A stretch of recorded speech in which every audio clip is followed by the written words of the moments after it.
시청자 여러분 안녕하십니까?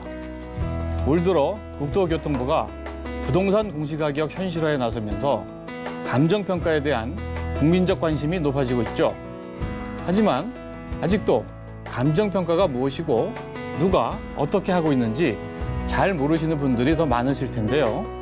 소중한 자산에 대한 평가가 중요한 요소로 떠오르는 요즘 토지와 건물, 부동산, 무형자산에 이르기까지 다양한 자산 가치를 평가하는 사람들의 역할이 중요해지고 있습니다. 우리는 그들을 감정평가사라고 부르는데요. 누구보다 공정하고 정확한 평가를 하는 사람들. 여기 그들을 대표하는 한 사람이 있습니다. 가장 공정한 남자로 불리는 굿가이. 잠시 후 만나보시죠. 급변하는 부동산 환경, 자산 가치의 변화가 개인의 삶에 큰 영향을 주는 시대. 소중한 자산에 대한 평가가 중요한 요소로 떠오르고 있는 요즘, 다양한 자산 가치를 평가하는 사람들의 역할이 중요해지고 있다. 누구보다 공정하고 정확한 평가를 해야 하는 사람들, 우리는 그들을 감정평가사라고 부른다. 그리고 그런 그들을 대표하는 사람, 그가 바로 한국감정평가사협회 김승구 회장이다. 예측 불가능하고 어려운 부동산 시장. 그런 만큼 모든 것에 제대로 된 가치를 매기는 감정평가사들의 역할이 한층 중요해지고 있다고 강조하는 그. 감정평가사를 사회에 기여할 수 있는 자격으로 우뚝 세우고 국민의 재산권 보호와 국가 경제 발전에 기여하겠다는 목표를 가진 4차 산업혁명을 대비하며 새로운 도약을 꿈꾸는 리더 김승구 협회장을 만나본다. 김승구 회장님 안녕하십니까? 네, 안녕하십니까. 바쁘신데 시간 내주셔서 감사합니다. 네, 고맙습니다. 불러주셔서. 먼저 샌드워크 시청자 여러분께 인사 말씀 부탁드리겠습니다. 네, 우리 샌드워크 시청자 여러분 안녕하십니까. 한국감정평가사 협회장을 맡고 있는 김승우입니다. 반갑습니다. 영어로 굿가이라고 하면은 공정한 사람, 뭐 좋은 사람 이런 뜻인데요. 저희가 회장님과 잘 어울리는 것 같아서 애칭을 좀 붙여봤습니다. 어떻게 마음에 드시는지요? 굿가이 그러면은 뭔가 좀 스마트함이 좀 많이 가미된 것 같은데 저는 그건 좀 부족한 것 같아서 굿맨 이렇게 불러주면 좋을 것 같습니다. 아, 굿맨. 네. 예, 그것도 괜찮습니다. 네. 네. 사실 뭐 감정 네. 또는 평가 이런 그 말만 들어도 좀 어렵지 않습니까? 네, 네. 그래서 감정 그 두 단어가 다 합쳐져 있는 감정평가사가 하는 일이 도대체 무엇인지 또 감정평가사 협회장님으로서 몸담고 계신 감정평가사 협회가 어떤 것인지 말씀 좀 부탁드리겠습니다.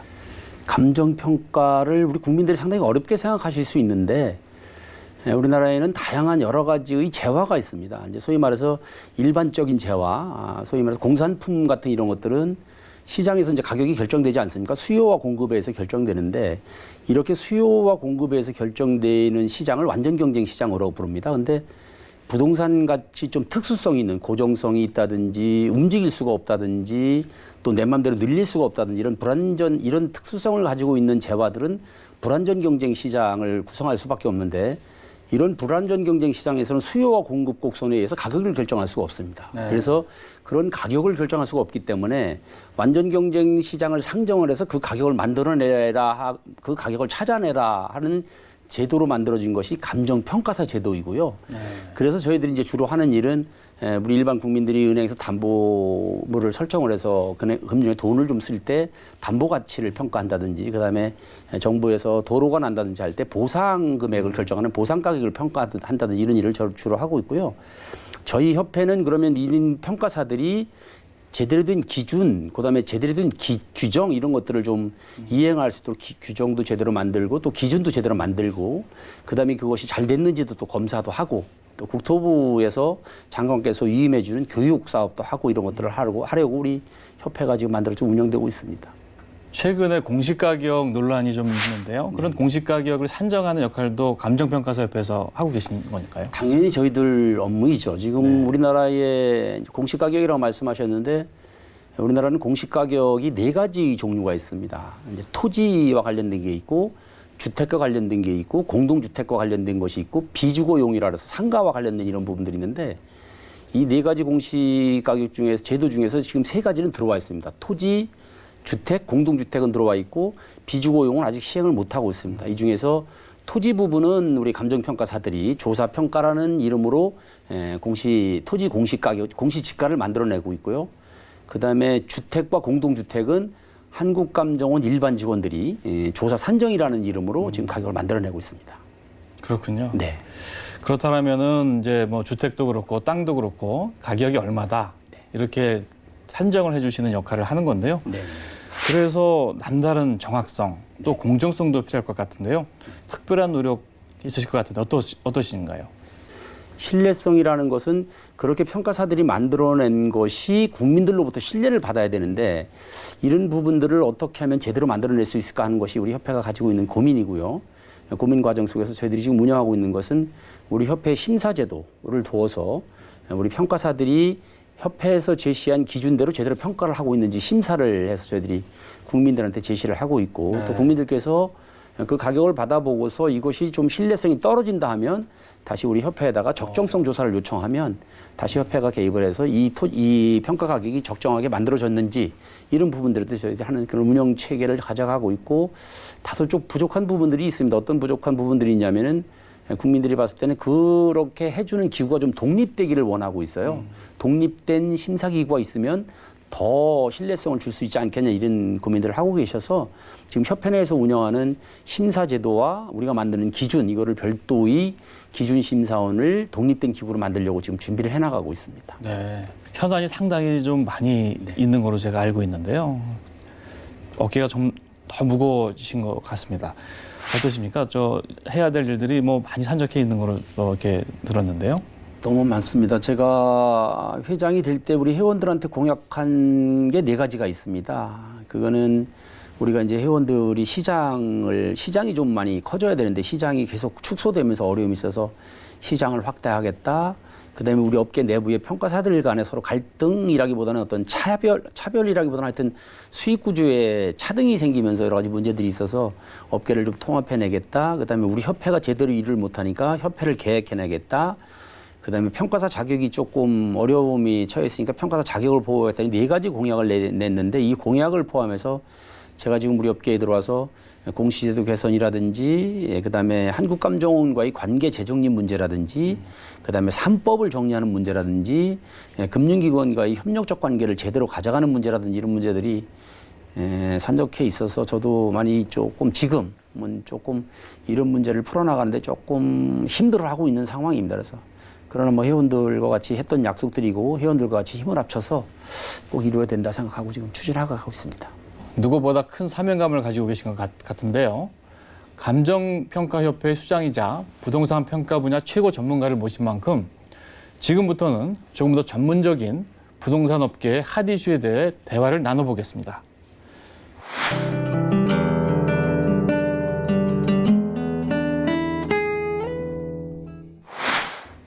네, 회장님. 지난해 부동산 가격이 급등하면서 덩달아서 공시가격도 올라가고 또 세금 문제도 또 논란이 많이 되고 있는데요. 공시지가, 공시가격 이런 것들은 어떤 절차를 거쳐서 이렇게 산정을 하는 건가요?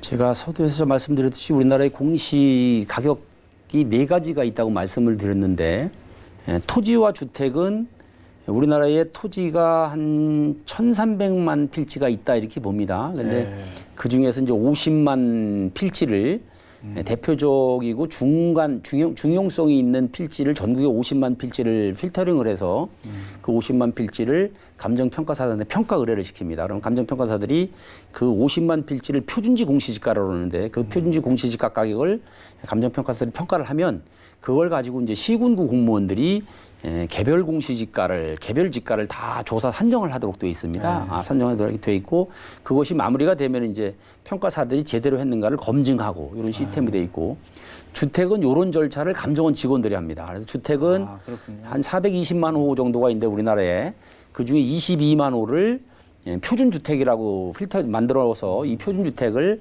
한국감정원 직원들이 표준주택 가격을 평가하고 조사 산정하고 그다음에 이걸 가지고 다시 시군구 공무원들이 개별 주택 가격을 만들고 그대로 됐는지를 감정원 직원들이 검증을 하는 시스템을 가지고 있고요. 아파트는 우리나라에 약 1300만 호 정도가 있습니다. 1300만 호 정도가 있는데 이 아파트 1300만 호는 조금 전에 말씀드렸던 이렇게 표준 개별 검증 방식이 아니라 한국감정원의 일반 직원들이 전수조사 시스템으로, 그러니까 모든 거를 다 조사를 해서 한국감정원 직원들이 그 공동주택 가격을 결정을 해서 지방자치단체에 보내면 지방자치단체에서는 그걸 기준으로 해서 과세를 매기는 이런 절차를 밟고 있습니다. 그렇군요. 네. 그러면은 아파트는 일일이 다 하나씩 가격을 산정을 해서 그렇죠. 그렇게 해서 이제 과세 자료로 쓰고요. 그렇죠. 토지하고 주택. 네. 그러니까 아파트가 아닌 비아파트인 주택은 샘플링을 해가지고 네.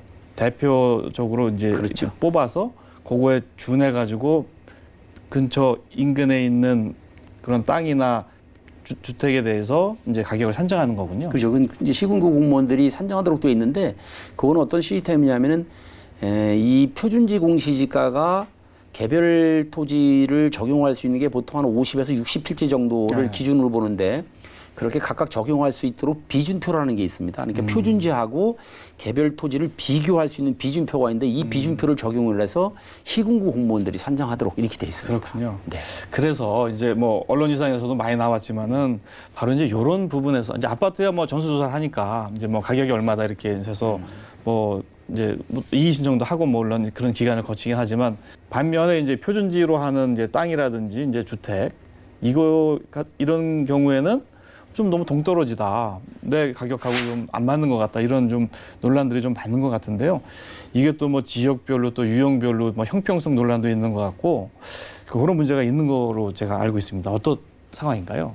지금 공시 가격에서 이제 가장 문제가 있다고 하는 두 가지가 있죠. 하나는 뭐냐면은 유형별 형평성이 안 맞다. 소위 말해서 우리 뭐 A라는 사람이 토지를 가지고 있느냐, 주택을 가지고 있느냐, 공동주택을 가지고 있느냐에 따라서 조세 부담률이 같아야 되는데, 소위 말해서 현실화율이 같아야 되는데, 현실화율이 다르다는 얘기는 조세 부담률이 달라진다는 얘기거든요. 네. 그래서 이 내가 가지고 있는 물건이 뭔가에 따라서 조세 부담률이 달라진다는 문제, 이게 하나 있고요. 또 한 가지는 뭐냐면은 지역별로 형평성이 안 맞는다. 네. 강남과 강북, 그다음에 서울과 부산. 내가 어느 곳에 있든지 간에 현실화율이 같아야 되는데 이 지역별 현실화율이 맞지 않는다. 그래서 이게 이제 가장 큰 문제로 지금 사회에 이슈가 되고 있어서 이거를 어떻게 하면은 제대로 할 수 있을까 하는 생각들을 가지고 있는 거고, 금년도에도 이제 국토부에서 현실화율이 적은 부분들은 더 많이 올려서 현실화율을 맞추려고 그랬고, 그다음에 현실화율이 많이 돼 있는 곳은 적게 올려서 맞추려고 했는데 이제 이런 것들이 해가는 과정에 제대로 준비가 안 된 상태에서 했는지 모르지만 언론에서 나오는 거 보면 여러 가지 문제들이 있어서 지금 사회적 이슈가 돼 있고요. 지금 본부장님께서 말씀하셨던 공동주택 문제는 더 문제가 많은 것이 뭐냐면은 표준과 개별 방식으로 하고 검증 방식으로 하면 표준은 평가사들이 하든 감정원 직원들이 했고, 그다음에 시군구 공무원들이 그거에 맞는지를 봐갖고 산정을 했고, 그다음에 이게 잘 됐는지를 평가사들이나 감정원 직원들에서 검증을 하면 걸러낼 수가, 잘못된 거 걸러낼 수가 있는데, 공동주택처럼 감정원 직원 하나가 처음부터 끝까지 모든 걸 다 해버리면 잘못됐는지 안 됐는지를 찾을 수가 없는 거예요. 그래서 최근에 문제가 됐던 이제 여기 성수동의 갤러리아 폴의 문제가 이제 그래서 나왔던 건데, 문제는 뭐냐면은 나중에 이의 신청이 들어서 가보니까 전체가 다 문제가 있어갖고 230호를 다 가격을 나리는 이런 현상이 나다 보니까 그게 이제 언론에 뭐 상당한 이슈가 됐죠. 그러니까 오히려 공동주택처럼 그렇게 전수조사라는 것이 문제가 있으니까 공동주택도 표준, 개별, 검증 방식으로 가서 여러 사람이 뒤다보면서 잘못된 거를 찾아낼 수 있는 이런 제도로 바꿔야 된다라는 것들이 지금 이제 언론에서 많이 제기되고 있고 저희들도 그게 맞다고 생각을 하고 있습니다. 또 이런 공시가격, 공동주택 공시가격을 잘못 이렇게 하고 있는 그런 부분 또 어떤 게 있을까요? 언론에 보면은 진양상가라는 곳이 있습니다. 진양상가 아파트가 지금 예. 신문에 많이 언급이 되는데 그건 어떤 내용이냐면은 거기가 두 개 호를 한 개 호로 터서 쓰는 사람이 있었어요. 네. 그러니까 한 개 호가 약 70제곱미터짜리인데 이거를 두 개 호를 터서 썼는데 이거를 감정원 직원들이 알지를 못한 거죠. 그러니까 한 개만 쓰는 사람하고 두 개 호를 터서 쓰는 사람한테 똑같은 과세 가격을 제시를 한 거예요. 근데 이거를 한 10수년 동안 아무도 안 본 거야. 근데 최근에 와서 이게 노출이 돼 버렸어요. 그러다 보니까 다시 소급해서 과세를 해야 되느냐 말아야 되느냐 그러면 과세를 하게 되면은 선의의 피해자인 소유자는 막 여러 가지 지금 막 그런 문제들이 있는 거거든요. 그래서 결국은 아무도 뒤다보지 않는 것은 문제가 있을 수 있다. 이런 얘기들이 지금 뭐 그런 사례들이 상당히 많이 있습니다. 똑같은 상황에서 계속 논란이 끊이지 않고 있는 거죠. 그렇습니다. 예. 지금도 뭐 계속 논란이 되고 있고 이게 내년도 이제 금년도 공시 내년 2020년도 공시와 관련된 업무가 이제 이미 시작이 됐습니다. 이미 시작이 돼서 지금 국민들이 가지고 있는 불신 이제 이게 어떤 문제가 있냐면 지금까지는 이제 본부장님이 말씀하셨듯이 공시 가격에 대해서는 관심 있는 사람만 이야기를 했는데 금년도 7월부터 과세가 시작됐습니다. 그래서 7월 달에 7월분이 나갔고 재산세가 7월분이 나갔고 이제 9월분이 나갈 거고 조금 있으면 종부세가 나가게 되고 그다음에 이제 연말에 가면 뭐 그 노인복지 여러 가지가 이제 되면서 직접적으로 국민들 피부에 와닿는 거죠. 이 세금 문제가 그렇게 되면 더 큰 논란이 있을 수 있는 여지가 있어서 그렇기 전에 이거를 내년도는 어떤 형태로 하겠다라는 제도적 방침이 좀 만들어지는 것이 좀 맞지 않느냐 이런 생각을 지금 가지고 있습니다. 그렇군요. 네. 부동산에 대한 관심이 커지면서 그 어느 때보다 감정평가사의 역할이 중요해진 시기인 것 같은데요. 인식 변화를 위한 감정평가사 제도 활용 방법은 어떤 게 있을지 또 다른 대화 나눠보도록 하겠습니다. 감정평가사 제도를 제대로 활용할 수 있는 방법, 과연 어떤 것들이 있을까요? 협회 연구원의 데이터와 감정평가사의 전문성을 결합한 공시제도 개선안을 강구 중이시라고 들었는데 지금 어떻게 진행되고 있는지요? 우리가 공시 가격을 조금 전에 말씀하셨는데 이제 말씀드렸는데 토지는 50만 표준지 그다음에 주택은 22만 호가 있다고 제가 말씀을 드렸는데 이런 것들이 지역별 형평성이라든지 전국적 형평성 이런 것들이 다 맞아야 되지 않겠어요? 근데 문제는 이거를 맞추기 위해서 지금 기준으로 삼고 있는 것이 실거래 자료 이렇게 이야기를 합니다. 근데 실거래 자료는 우리나라에 토지 경우만 보면 토지가 한 3,300만 필지 중에서 한 32만 개 1% 정도가 잘 안 됩니다. 실거래 자료가. 근데 이 실거래 자료는 어떤 때 발생되느냐 하면은 특별한 지역, 특수한 지역, 개발 지역 이런 데서 주로 많이 일어나는 것이지 일반적인 지역에서는 실거래 거래가 많이 일어나지는 않고 또 이 거래 자료에는 어떤 특성이 있느냐면은 아까 말씀드렸듯이 불완전 경쟁 시장이기 때문에 이거는 완전 경쟁 시장이면 수요 공급이 맞을 텐데 불완전 경쟁 시장이라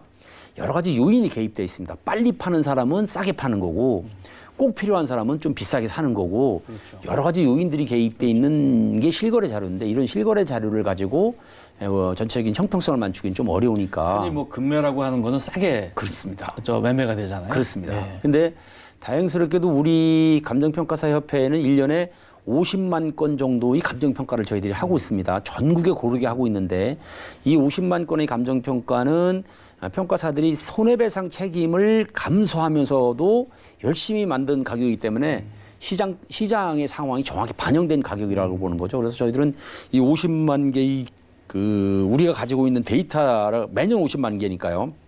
이거를 기준으로 해서 연구원에서 어떤 작업을 하고 있냐면은 지금 우리가 전국에 한 250개 시군구가 있는데 이 시군구 단위로 이거를 쪼개서 하기는 좀 너무 규모가 크니까 우편번호 권역이 있습니다. 약 3만 2천 개 정도의 우편번호 권역이 있는데 우편번호 권역으로 우리나라의 국토를 잘게 나누어서 이 잘게 나눈 곳에다가 우리가 가지고 있는 그 평가 전례의 데이터를 가지고 연구원을 통해서 기준 가격을 기준 범위를 만들어서 제시를 할 생각을 하고 있습니다. 그래서 A라는 우편번호 권역에 토지들이 있는데 이 토지의 이용 상황으로 봤을 때 여기 토지 가격은 뭐 100원에서 120원 사이가 적당하다 이렇게 해서 저희들이 제시를 하면 거기를 담당하는 감정평가사가 그 제시된 범위 내에서 작업을 해보는 거고 만약에 그 제시된 범위가 안 맞다 그러면 논쟁을 해서 시정해 나가면은 우리나라 전국이 고르게 공시 가격이 매겨질 수 있다. 저희들이 이렇게 분석을 하고 있어요. 그래서 지금 연구원에서 최종 보고서를 제가 며칠 전에 받았습니다. 그래서 이제 그걸 가지고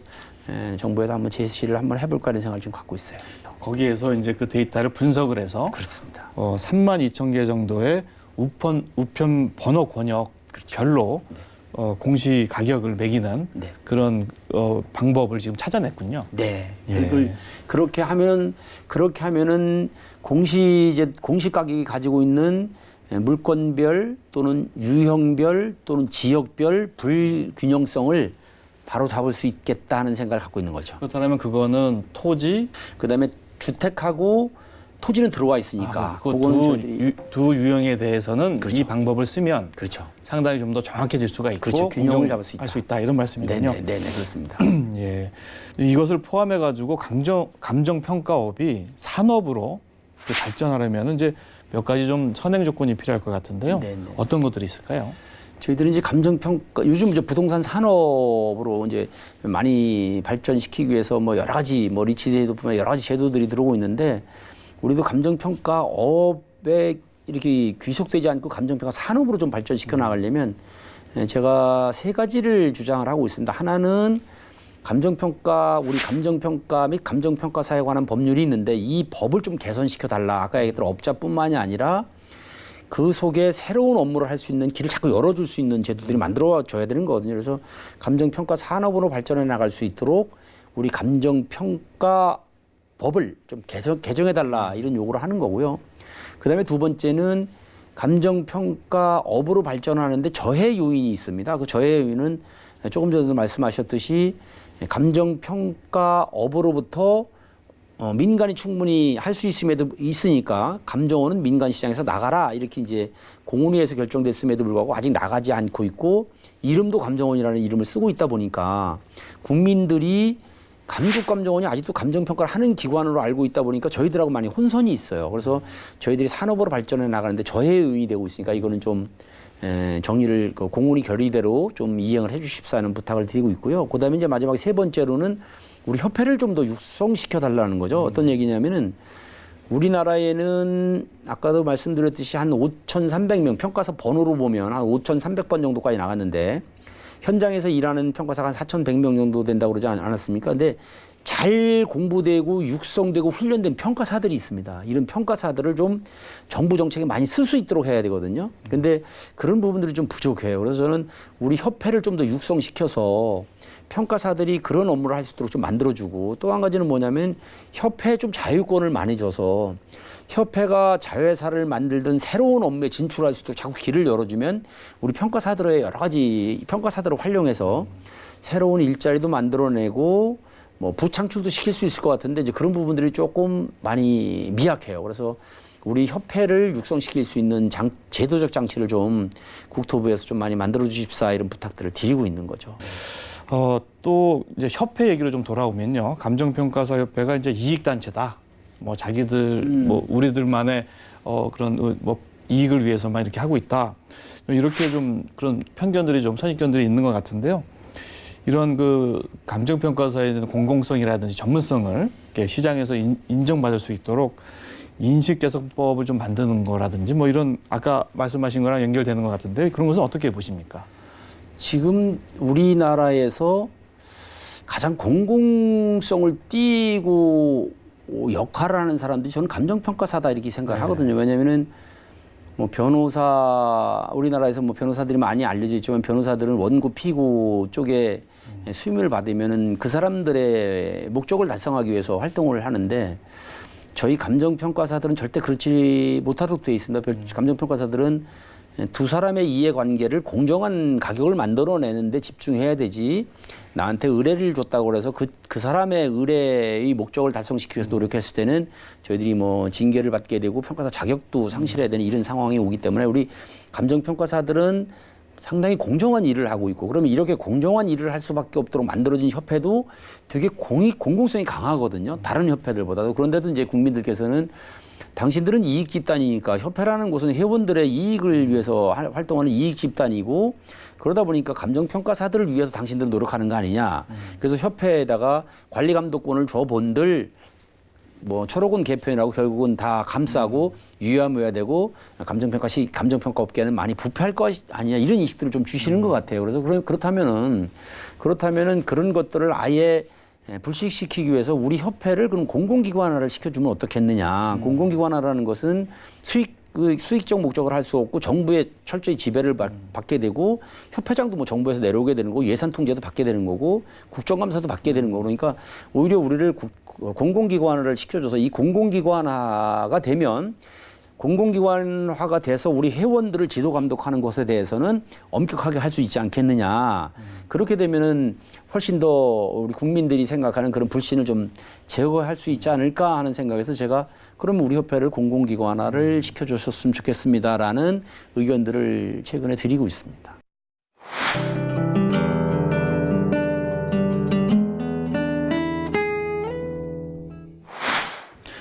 네, 회장님. 감정평가사 협회장까지 순탄치 않은 과정을 밟아오셨을 텐데 계속된 실패와 거듭된 도전 속에서 포기하지 않고 길을 찾으셨다고 들었습니다. 그동안의 얘기를 잠깐 들려주실 수 있을까요? 저희들이 태어난 이제 시골, 지방의 시골에서 태어난 친구들은 아마 다 순탄치 않았을 거예요. 그 당시. 고향이 어디신지요? 저는 충북 계산에서 태어났습니다. 아, 그러시군요. 네. 예. 이제 그 당시에 그 당시에는 먹고 사는 거 자체가 문제 있었죠. 네. 먹고 사는 게 순탄치는 않은데 저는 또 특별하게 부친께서 아주 어린 나이에 이렇게 세상을 뜨셨습니다. 그래서 제가 아버지 얼굴을 기억을 못 하는데 그래서 그런지 조금 더 빨리 철이 들었다 그럴까요? 근데 제가 중학교를 다니면서 이게 아버지 있는 친구들을 내가 극복을 하려면은 내가 더 많은 노력을 해야 되는 거 아니야 이런 생각을 갖게 됐죠. 그러면서 이제 그러면 어떻게 하면 되지 하면서 신분 상승이라는 거를 그 당시에 이제 책을 읽으면서 이제 신분 그 당시에 여러 가지가 있었는데 이거 신분 상승을 해야 되겠구나. 신분 상승을 하려면 어떡하지? 이건 명문대를 가야 되는 거 아니야? 이제 이런 생각에 귀착이 됐고 근데 제가 원하는 대학을 가지 못해서 다시 이제 지방에서 대학을 다녔는데 그때 다시 생각한 게 그러면 신분 상승을 여기서는 할 수 있는 게 뭐지? 이거 고시 해야 되는 거 아니야? 이래서 다시 고시 공부를 하게 됐고 그것도 좀 여의치 않았습니다. 근데 어쨌든 그렇게 해서 감정원에 들어와서 이제 업무를 배우게 되고 감정평가사 자격을 따서 지금 이제 협회장까지 오게 되는 그런 계기가 됐죠. 그래서 지금 생각해 보면 다른 친구들도 많은 스토리를 가지고 있겠지만 그 인생 살아오는 과정 속에서 저 나름대로 스토리가 많이 있습니다. 그래서 네. 어디 가서 또 혼자 이렇게 생각하면 재미있는 스토리들이 많고 그래서 나름대로는 행복하게 잘 살고 있습니다. 이 말씀 꼭 여쭤봐야 될 것 같은데요. 좌우명이 무한동력 지심정성이다. 네. 이렇게 갖고 계신 걸 알고 있는데요. 좀 전에 설명을 들어보면은 많은 좌절들, 그런 그 어려움들을 이렇게 극복하셨는데 이 좌우명이 꼭 관련이 있는 얘기인가요? 그렇습니다. 제가 대학을 다니면서 고시 공부를 할 때 합격을 하려면은 그 합격에 다다르려면은 그 정성스러운 마음이 당연히 그쪽에서 그 합격의 신이 있다면 오케이 사인을 받을 정도로 내가 정성을 다해야 되는데 그럼 거기까지 가려면 어떻게 해야 되느냐? 무한한 힘을 내가 만들어낼 수밖에 없는 거 아니라서 내가 스스로 힘을 무한정으로 내가 내 스스로 무한정으로 힘을 만들어내고 그 힘을 가지고 온 마음을 다해서 정성스럽게 내가 이 공부를 하면 합격할 수 있지 않을까 하는 생각에서 그거를 만들어냈습니다. 그걸 만들어냈는데 사회에 와서 쭉 생활을 하면서 이제 우리 협회장이 돼야 되겠다 이런 생각을 하면서 여러 가지 이렇게 보다 보니까 마부작침이라는 단어가 있더라고요. 근데 마부작침이라는 사자성어가 있는데 제가 생각하는 것과 너무 딱 맞아 떨어져서 이제는 어디 가서 누가 무슨 얘기하면 마부작침 이야기도 가끔 이렇게 해요. 좌우명을 또 다른 좌우명을 이제 갖게 되셨군요. 네. 그 마부작침의 그런 마음으로 감정평가사협회 앞으로 어떻게 끌고 나가실 생각이신지요? 우리 평가사들이 우리가 배운 대로 또 우리가 하고 싶은 대로 또 우리가 할 수 있는 대로 국가를 위해서 제대로 일할 수 있는 제도를 만들어 놓고 싶은 게 제 소망이고요. 그런 것들을 통해서 우리 국민들이 우리 감정평가사들을 많이 인식을 하고 우리 국민들이 감정평가사들을 많이 사랑할 수 있는 사랑받을 수 있도록 우리가 봉사도 많이 하고 또 국가와 사회에 꼭 필요한 자격으로 인식될 수 있도록 우리 자격제도 전체를 좀 바꿔놓고 싶은 게 제가 지금 가장 하고 싶은 그런 소망이고 그런 부분들을 가져가기 위해서 여러 가지 제도적 문제라든지 이런 부분들을 지금 개선하려고 노력을 해나가고 있는 겁니다. 예. 감정평가사협회의 비전과 목표에 대해서 말씀해 주셨는데요. 좀 더 하실 또 빠뜨린 말씀 있으시면 더 해주시면서 끝으로 저희 센터구 시청자 여러분들께도 인사 말씀을 좀 부탁드리겠습니다. 네, 우리 우리 센터코 시청자 여러분, 우리 감정평가사 협회장이라는 사람, 또 감정평가사 제도, 감정평가사 이런 분들 이런 내용들에 대해서 처음 접하셨을 텐데, 저희들은 제가 조금 전에 말씀드렸듯이 국민들에게 사랑받기 위해서 많은 노력을 해나가고 있습니다. 그래서 저희들이 잘못된 부분들을 고쳐나가면서 국민들에게 봉사하고 국가와 사회에 꼭 필요한 자격으로 거듭나려고 노력할 테니 우리 평가사들 좀 많이 응원해 주시고 사랑해 주시기 바랍니다. 고맙습니다. 소장님, 오늘 말씀 정말 잘 들었습니다. 감사합니다. 고맙습니다. 직업 자체가 사라질 수 있다는 위기감도 있지만 전문가적인 역량을 발휘할 새로운 기회로 삼겠다는 도전의 말이 인터뷰 내내 기억에 남습니다. 과연 할 수 있을까? 이미 늦은 것은 아닐까? 그런 생각을 하지 않았기에 지금의 성과와 노력, 그리고 또 다른 도전이 있다. 지치지 않고 열정으로 노력한다면 못 해낼 것이 없다는 인생 철학 얘기가 많은 울림을 주었습니다. 위기에 굴복하지 않고 새로운 기회를 만들기 위해 노력하는 사람들, 이들을 시대의 리더라 불러야 하지 않을까 싶습니다. 센터코는 다음 시간에 다시 찾아뵙겠습니다. 감사합니다.